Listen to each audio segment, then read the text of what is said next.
Welcome back and thank you for staying with us on Daybreak. Let's start by taking a look at the front page of the Daily Trust newspaper this morning.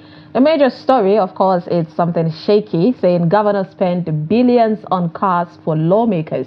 It's misplacement of priority that's the activists and the CSOs calling on that one. You'll find that on page 4. Troops neutralize 5 bandits, seize arms in Kaduna. 2 Kwara pilgrims die in Saudi Arabia. War on Gaza, Nigeria backs Biden's ceasefire proposal. And of course, there's a pictorial below the major story there on the festivities, saying traders are displaying rams along Kuba Expressway, Abuja, ahead of Salah. Now, this picture was taken yesterday, Sunday. Below the headlines, we have I saved Tinubu's political career. That's Atiku replying to the Vice President Shettima. Interesting. Nigeria records 6.5 trillion naira foreign trade surplus. And Northern elders asked the federal government to create pastoralist commission. Now, these are the stories that you would find on the Daily Trust newspaper this morning. Let's take a look at the Punch. The major story is talking about fuel. Foods leads as imports hits 12 trillion naira. Manufacturers import 1.5 trillion naira raw materials. Food imports gulps almost 921 billion naira. Nigeria gets 19 trillion naira forex from crude oil, solid mineral exports, and others. So we seem to be making a lot of money, right? Besides that, we see EU raises the Schengen visa fee to 90 euro. That's you find that story on page 36. Vandalism, federal government tightens security on 3rd mainland bridge in Lagos. Democracy Day, the federal government to hold parade, youth summit, and dinner. This would happen on the 12th of June. Police students, 25 others abducted on Abuja-Nasarawa highway. Local refining may crash petrol price to 300 naira per litre. That's modular refineries. The top of the page, we have states work on a total electricity subsidy removal, new tariff. Marketers register with Dangote refinery ahead of loading. The minimum wage talks end today. Labour awaits Tinubu's nod. These, of course, are the stories you'd find. And we also have reps to meet governors as Borno opposes state police. The only governor so far that is opposing state police. Now, these are the stories you'd find on the Punch newspaper this morning. Now, let's head on, of course, to dissect these front pages, because we still have more front pages news to dissect. We have Suleiman Ubagaya joining us, of course, to dissect this. He is the he's a Sky Limit Media Group and former deputy editor of Nigerian Guild of Editors. Good morning. It's good to have you as usual. Thank you so much. Thank you for having me. Good morning.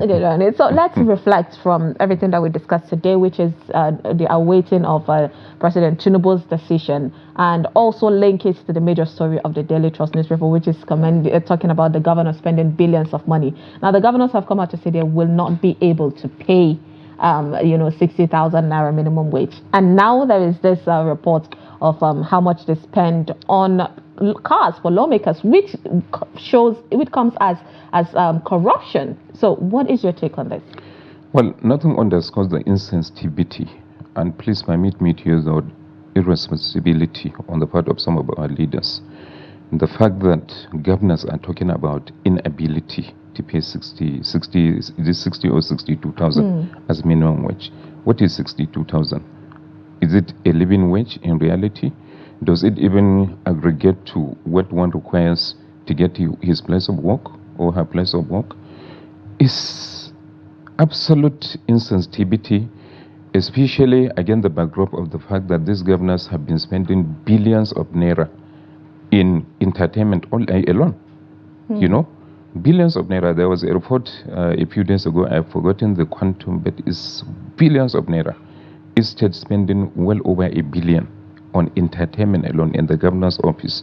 Then look at this late headline: governors spend billions on cars for lawmakers. It also bespeaks of serious insensitivity, honestly. Yeah, I mean, activists and CSOs are calling it misplaced priority. Do you think that is the major problem of our leaders? It's not just a major misplacement of priority. It also, you see, the reality is, he who pays the piper dictates the tune.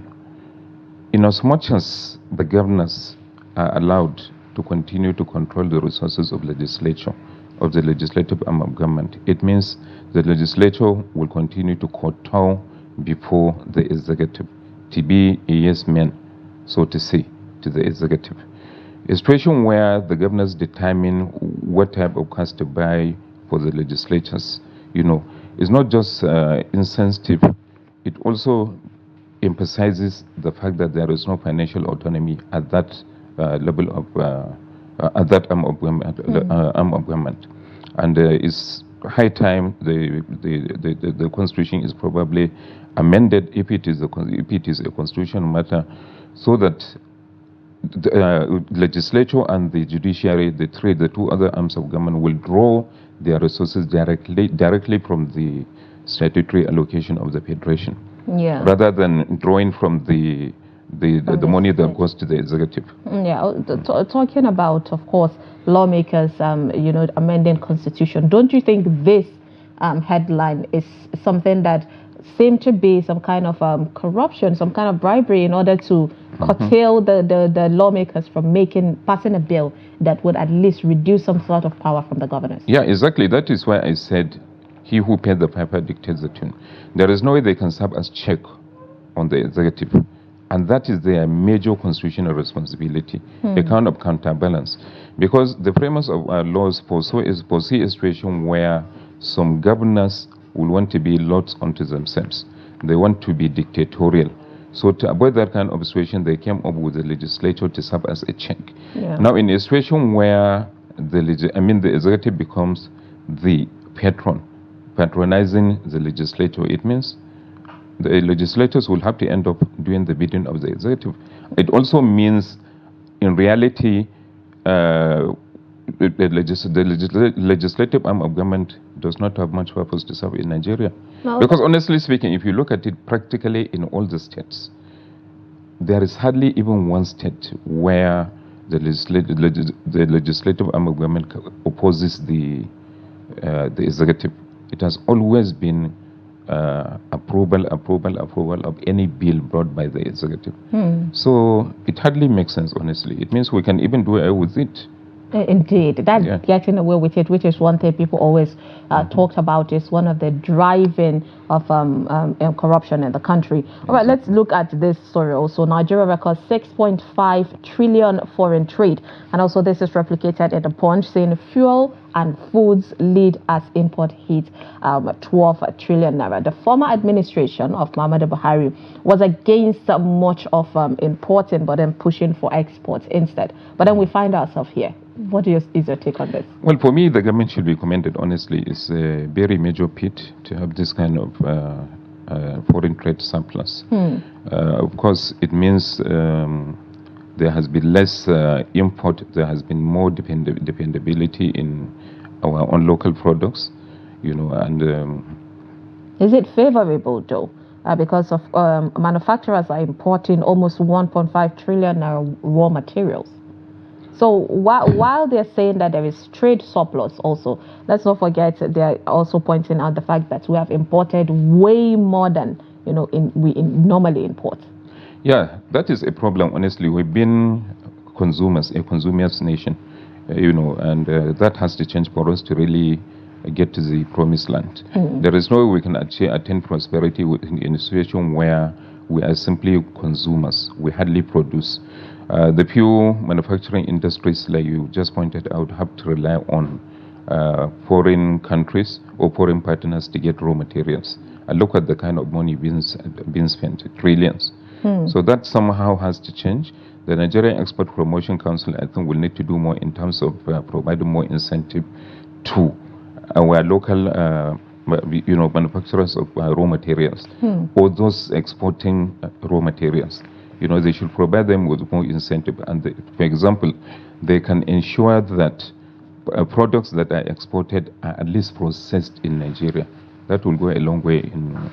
Well, the economy, though, is it even foreseeable? Because Nigerians seem to be fighting, the economy when embarking on businesses and all of that.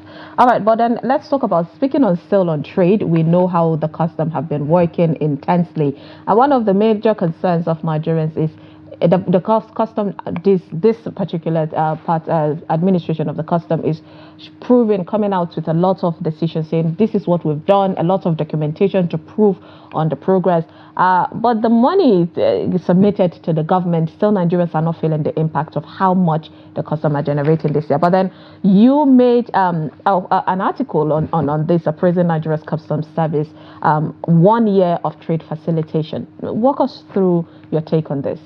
Okay, let me say something there. Honestly, somehow Nigerians are seeing, the impact of those monies being generated, for example, by the Nigerian Customs Service. Look at the roads being constructed in Abuja, connecting roads. It took me from Abuja to this place just a few minutes. Before now, it used to take me about 30 minutes or so because of traffic. I know that, of course, some will say there are less people now in Abuja. A lot of people have left for Salah, but honestly, this administration is trying its best in terms of putting the resources it garners to good use. Talking about the Nigerian Customs Service, first of all, I believe we have a duty to say good about those that are doing well. The Nigerian Customs Service is one of the few institutions presently that are doing extremely well in terms of revenue generation, in terms of inter-agency cooperation.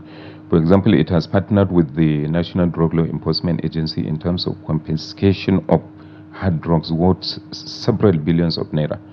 That is the first time that kind of partnership has been fostered. The Controller General, the incumbent one, Bashir Adewale Adeni, who is essentially also a media personality and PR expert, has ensured accountability. He has enthroned an era of accountability and diligence and productivity in the customs service. Trade facilitation ensures that small and medium-scale enterprises can thrive in Nigeria, and that is a major responsibility, statutory responsibility of the customs service, which it has been discharging diligently under the present leadership. Of course. All right, let's still on trade and how it affects Nigerians. Let's talk about the Eid al-Kabir expectations. Even though we know you people are the one buying the RAM at 1 million naira, but there have been a very funny videos making rounds on social media, people showing a RAM of 1 million naira in Nigeria, and traders are blaming the fact of the relationship between Niger and Nigerian border, when importing these animals, and also Nigerians are calling on government on this inflation rate, which is also affecting it. What is your take on the current prices, which we all know normally it always rises up when it comes to festive period, but then this seems to be much more alarming? Honestly, it only bespeaks about our wickedness. It has nothing to do with Niger border closure. The borders have since been opened, and there are no inhibitions in the border. I've been to that part of the country separately. I've been to Ilela border. I've been to Maradi, Katsina Maradi border. I've been to most of these places, and I know that there are no inhibitions. So people talking about or making an excuse with the Niger relation is just sheer wickedness. How can you imagine someone with legitimate funds applying 1 million naira to buy a RAM? For God's sake, for what? With the current minimum wage, it's exactly. So how do you expect someone earning, even though it has not even been approved, how do you expect someone earning, even if it is 100,000, 200,000, to afford a RAM in this dispensation? I spoke with someone the other day, and he was telling me someone selling rams here in Abuja, and he told me that, okay, Oga, I can get you a ram of 450, 500. I said, what? I even complained about that figure. And now look at people talking about 1 million. But I said, well, my brother, I can only afford 150, 200. He said that one is going to be Kapuzuru. Kapuzuru is one that is just slightly bigger than chicken. Yeah, I mean, this whole revelation shows there seems to be a different species of this rams, and then the prices goes with it. But it's really disheartening how we have gotten to this point. Honestly, it when is. Nigerians are extorting for Nigerians in order to cushion their own, the economic hardship. All right, moving on from that one, we hope you people that are at the top would share for the other people down. Let's talk about... I'm your colleague, so... Let's talk about this battle quickly of what is happening between the APC and the PDP, where Atiku is replying to the Vice President Shetima saying, "I saved Tinubu's political career." What is your take on this political battle? Well, honestly, there are two issues. I look at it in two ways. One, what I can remember is that in 2007, when President Obasanjo did everything to ensure Atiku did not run as president, they made sure, of course, he was never made a candidate under the PDP, to which he was a member. So he had to look for an escape route.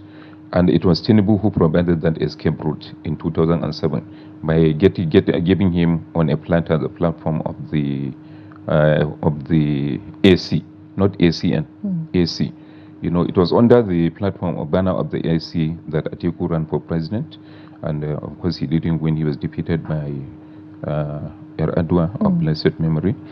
Then that one I can remember. It was what we all witnessed. Tinubu did that favor to Atiku. But Atiku also is replying by saying that if he had not provided the enabling environment by deepening his pro-democracy pursuits, Tinubu would not even have had the ground to continue to be a democrat. In fact, that this democracy may not even have lasted up to this time if people like him had not fought tooth and nail to ensure. Did he fight tooth and nail, though?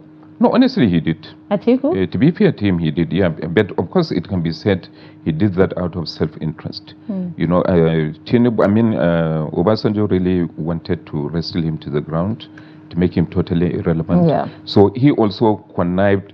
In fact, some people said he sponsored the legislators who fought Obasanjo's third term. There have been widespread allegations that the president of the time, Obasanjo, wanted to do a third term. So honestly, it was Atiku who galvanized the forces who fought Obasanjo to a standstill to ensure that that blind ambition did not see the light of the day. Interesting. It's always good, of course, to dissect things like this, that you would know what impact some people have given to the country. Okay, because of time constraint, of course, we cannot continue, even though we still have a lot. But it's always good sitting with you and talking to you about these situations that affect our country. Thank you so much, Suleiman Ubagaya, for joining us this morning. Thank you so much. My pleasure, always. Yes, and I wanted to even ask you what is happening in Kano State, considering you're from Kano. But we'll just have to wait and see what the court ruling would be on that one. All right, with that, of course, we have come to the end of today's episode of Daybreak. Thank you so much for staying with us throughout the 2 hours of amazingness that we brought to you this morning. I am Sumaya Abubakar. Please do stick around. At the top of the hour, we'll bring you 360 Sport. Do have a lovely day.